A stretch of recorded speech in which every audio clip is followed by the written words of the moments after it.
suis là, j'ai un gros pénis et tout le monde m'attaque. Tout le monde m'attaque.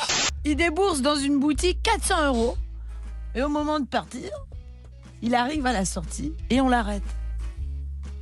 Hé, vous là, vous avez quelque chose de caché dans votre pantalon. Alors choqué, le Steve il hallucine, tu vois, il se dit ouais, elle est malade celle-là. Et alors ça, qu'est-ce que c'est? Et elle montre du coup son entrejambe, tu vois.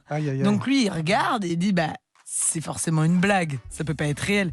Elle insiste, il lui explique que pas du tout, tu vois, qu'elle est en train de se tromper. Elle insiste, donc il a dû aller en cabine avec cette dame-là pour lui montrer que ce qu'elle voyait c'était simplement son pénis. Quoi? Voilà.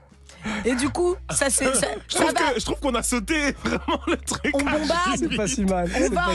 On va en cabine et dès qu'elle se retrouve face à l'affaire, elle se dit mais non, elle veut pas accepter qu'elle a tort. C'est forcément vrai, il a volé un truc. Du coup, ça part en scandale. Tout le monde pète un câble et tout. La police arrive. Notre bon vieux Steve, lui, il déraille, tu vois, parce qu'il se dit gros, j'ai dépensé full argent dans votre boutique. Je suis là, j'ai un gros pénis et tout le monde m'attaque.